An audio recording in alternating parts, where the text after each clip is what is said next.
मुख्यमंत्री को चाहिए जब वो राज्य वापस आए तो कम से कम विधि व्यवस्था को दुरुस्त करें। बोकारो से एक व्यक्ति पकड़ा गया आरोपी, जो कि सोशल ये मीडिया पर बिल्कुल उससे उस व्यक्ति को जितनी कठोर सजा होनी चाहिए बिल्कुल देनी चाहिए। आतंकी घटनाओं का समर्थन करते हैं। अभी भारत की भूमि से, झारखंड की भूमि से ये शर्मसार करने वाली घटना है। ईश्वर को मानने वाले कहते हैं कि धरती को ईश्वर ने बनाया है। रब को मानने वाले कहते हैं कि धरती को रब ने बनाया है। अल्लाह को मानने वाले कहते हैं कि धरती को अल्लाह ने बनाया है। और देखिए, एक ही चाय की दुकान में तीनों चाय पी रहे हैं। पहलगाम में जो आतंकी हमला हुआ उसमें 26 निर्दोष हिंदुओं की हत्या कर दी गई। आज लोग धर्म के नाम पर एक दूसरे का जो लहू बहा रहे हैं, ये कतई शोभनीय नहीं है। लगभग कितने संख्या में लोग जनता दरबार में आ जाते हैं?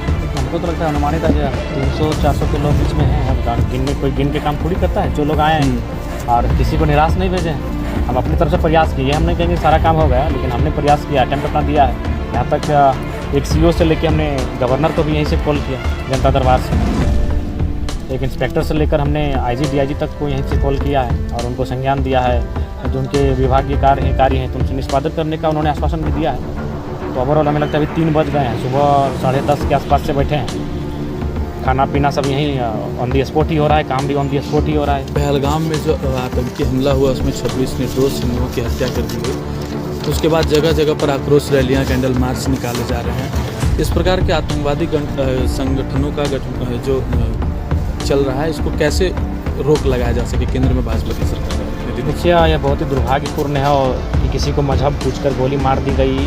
यानी आज हमें कार्ल मार्क्स की वो बात याद आ रही है जिन्होंने आज से कई 100 साल पहले कहा था कि कभी कभी धर्म अफीम बन जाता है। यानी उसका जो नशा होता है वो अफीम से भी गहरा नशा होता है। आज लोग धर्म के नाम पर एक दूसरे का जो लहू बहा रहे हैं, ये कतई शोभनीय नहीं है। इंसान को समझना चाहिए। मैं बड़ी बात कहना चाहूँगा कि आज सभी लोग मान के चलिए, दुनिया में तो फिर कई किस्म के धर्म हैं, लेकिन अभी मान के चलिए 4-5 धर्म हैं जिनकी आबादी बहुत ज़्यादा है।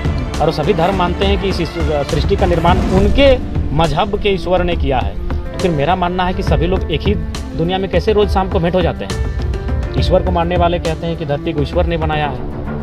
रब को मानने वाले कहते हैं कि धरती को रब ने बनाया है। अल्लाह को मानने वाले कहते हैं कि धरती को अल्लाह ने बनाया है। और देखिए, एक ही चाय की दुकान में तीनों चाय पी रहे हैं। तो उनके हिसाब से 3 अलग अलग धरती होनी चाहिए थी, अलग अलग दुनिया होनी चाहिए थी। तो अगर वास्तविकता को अगर लोग नहीं समझ रहे हैं और धर्म के नाम पर धर्मांध होकर एक दूसरे का लहू बहाने का आनंद ले रहे हैं, तो हमें लगता है कि मनुष्य अपने जो सृष्टि जिसे नाते हुआ था वो अंतिम पड़ाव की ओर जा रहे हैं। बोकारो से एक व्यक्ति पकड़ा गया आरोपी, जो कि सोशल मीडिया ये पर बिल्कुल उससे उस व्यक्ति को जितनी कठोर सजा होनी चाहिए बिल्कुल देनी चाहिए। आप आतंकी घटनाओं का समर्थन करते हैं। अभी भारत की भूमि से, झारखंड की भूमि से ये शर्मसार करने वाली घटना है। उनको जितना कठोर सजा होना चाहिए प्रशासन के माध्यम से होना चाहिए। कल धनबाद में ओजोन गैलेरिया में बिग बाजार कैंपस में एक व्यक्ति को गोली लग जाती है। सुनील वर्णवाल व्यक्ति का नाम है। वे राज्य के मुख्यमंत्री राज्य में नहीं है। लॉ एंड ऑर्डर पर सवाल खड़ा होता है। किस प्रकार से देखते हैं इसको? धनबाद में पब्लिक प्लेस में गोली विधि व्यवस्था को जो है, जो भी जरा सा आपराधिक तत्व के लोग हैं वो मजाक बना के रखते हैं। उनको लगता है कि आज के दौर में एक जिस प्रकार सड़क में किसी पशु की एक्सीडेंट में मृत्यु हो जाती है ना, उससे भी आसान हो गया एक इंसान को मार देना। और उनको मालूम है कि ले दे के सब कुछ मैनेज हो सकता है। आपके पास सक्षम है तो पदाधिकारी से अधिकारी सब मैनेज होते हैं। कहा जा रहा है कि पिस्टल गिर गया पैकेट से, कमर में रखा हुआ था, गिर गया, उसी से दौरान फायरिंग हो गई और गोली पेट पे लग गई। बड़ा मैंने सही बात है, विधि व्यवस्था पर सरकार नियंत्रण नहीं रख पाई है। मुख्यमंत्री को चाहिए जब वो राज्य वापस आए तो कम से कम विधि व्यवस्था को दुरुस्त करें। मैं एक विधायक होने के नाते उनसे ये आग्रह करता हूँ।